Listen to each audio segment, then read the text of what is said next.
बिस्मिल्लाहिर्रहमानिर्रहीम। अस्सलाम वालेकुम। किचन विद गोगा में आज मैं बनाने जा रही हूँ बीफ पुलाव, बिल्कुल कमर्शियल स्टाइल में। बहुत ही आसान रेसिपी है और बहुत ही ये टेस्टी सा पुलाव बनता है। बहुत ही आसानी से आप इसको घर में बना सकती हैं। जायका बिल्कुल इसका बाज़ार जैसा है, जैसे कि हम उमूमन बाज़ार से मंगवाते हैं कभी पुलाव, तो ये बिल्कुल वही आपको टेस्ट देगा। और इसकी रेसिपी मैं आपके साथ शेयर करूँगी, तो आपने इसको ज़रूर ट्राई करना है।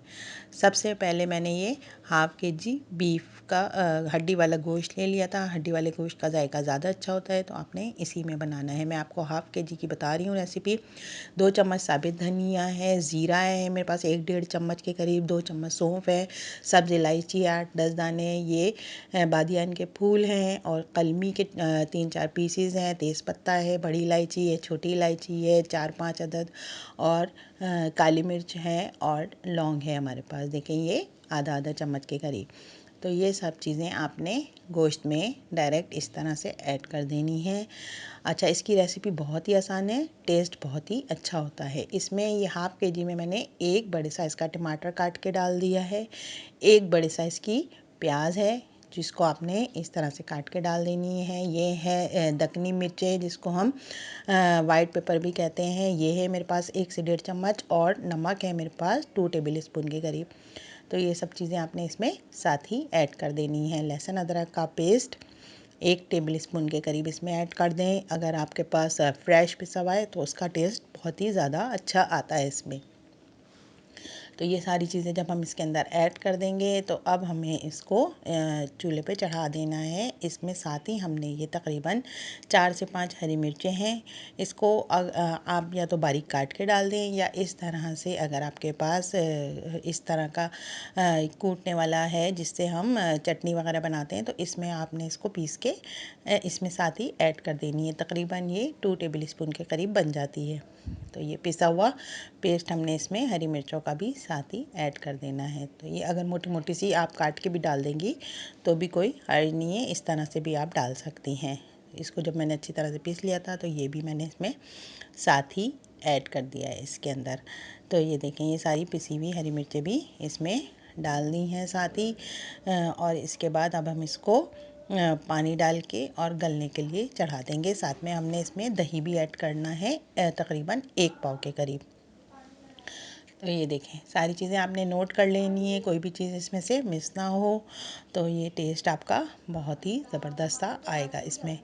ये जब सारी चीज़ें हमने मिक्स कर दी हैं इसमें अच्छी तरह से, दही वगैरह डालने के बाद प्याज, टमाटर, बाकी सारे गरम मसाले वगैरह, लहसुन अदरक, हरी मिर्चें, सब चीज़ें आपने इसमें ऐड कर देनी है। इसके बाद ये मैंने 1 प्याली के करीब ऑयल इसके अंदर ऐड कर दिया है, इसको गलाने से पहले। अभी आपने सारी चीज़ें पहले ही इसमें मिक्स कर लेनी है। इसके बाद ये मैंने पानी इसके अंदर डाला है। इतना पानी आप इसमें डाल दें कि ये गल के तैयार हो जाए अच्छी तरह से, और इसका पानी भी हमने ड्राई करना है साथ ही। अच्छा, जब ये गल के तैयार हो गया, तो फिर देखें ये इस फॉर्म में हमारे पास आ जाएगा। इसको अब हमने, इसका पानी जब बिल्कुल ड्राई हो जाएगा, तो हमने इसको अच्छी तरह से भून लेना है। ऑयल आपने और मज़ीद इसमें बिल्कुल भी नहीं डालना है, बस ये इतना ऑयल आधा किलो के लिए काफ़ी होता है। तो यही देखें, अगर आपको इसमें ज़्यादा बनानी है तो आप यही सारी चीज़ों को डबल कर लें। जैसे आपने 1 किलो का बनाना है तो आप और मज़ीद चीज़ें बढ़ा लें इसमें।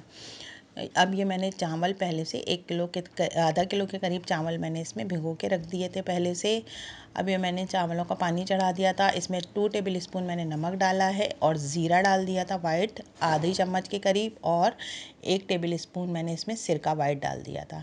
अच्छा, जब हमारी ये यखनी तैयार होकर रखा जाएगी, तो जिस पतीले में आपने चावल दम पे लगाने हैं, तो यखनी आपने उसी में तैयार करनी है जिसमें हम चावल दम पे लगाएंगे। चावल आपने दूसरे पतीले में बॉईल करने हैं।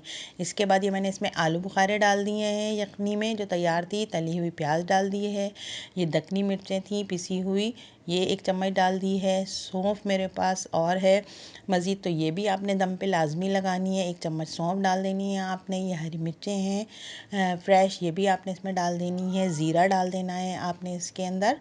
तो ये सारी चीज़ें आपने इसमें दम पे एंड में लगानी है।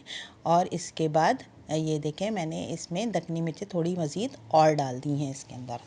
तो ये सारी चीज़ें आपने इसी से ही फ्लेवर बहुत ज़्यादा अच्छा आएगा। ये धनिया पुदीना है कटा हुआ, ये भी आपने साथ ही नीचे इस पे लगा देनी है।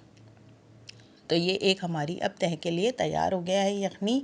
इसके बाद ये चावल बॉईल किए हुए मैंने सारे इसमें ऊपर से डाल दिए हैं। बिल्कुल सेम आपने इसी स्टाइल में बनाना है तो बहुत ही ज़बरदस्त सा टेस्ट आपके पास पुलाव का आएगा इंशाल्लाह ताला। ये देखें, ये चावल मैंने एक कनी उबाल लिए थे। एक कनी चावल उबालने के बाद इसको भी आपने इसमें ऊपर डाल देने हैं और इसको अब हम ढक के दम पे लगा देंगे। आपने थोड़ा सा हल्का पानी इसमें डाल दिया ताकि स्टीम अच्छी तरीके से बन जाए। और ये वाला पानी जो है, ये जो हमने उसमें चावलों का जो बॉयल किया हुआ पानी था, ये वो वाला पानी है। तो आधा कप आपने ये भी डाल देने हैं। जैसे ही आपके चावल दम पे आ जाएंगे तो ये देखें, ये तकरीबन आधी प्याली के करीब घी था मेल्ट किया हुआ। तो ये घी आपने इसमें इस वक्त डालना है जब चावल आपके दम पे आ जाए। तो ये माशाल्लाह से ज़बरदस्त सा हमारे पास बीफ पुलाव तैयार हो गया है कमर्शियल स्टाइल में। तो ये बिल्कुल आपको बाज़ार का टेस्ट आपको देने वाला है और बहुत ही आसान रेसिपी है। तो मुझे पूरी उम्मीद है कि आपको ये रेसिपी बहुत ज़्यादा पसंद आने वाली है। ये वाइट पुलाव यकीनन आप अपने किचन में ज़रूर ट्राई करेंगी और आपने मुझे दुआओं में याद रखना है। चैनल को सब्सक्राइब कीजिएगा, फीडबैक ज़रूर दीजिएगा। अल्लाह हाफ़िज़।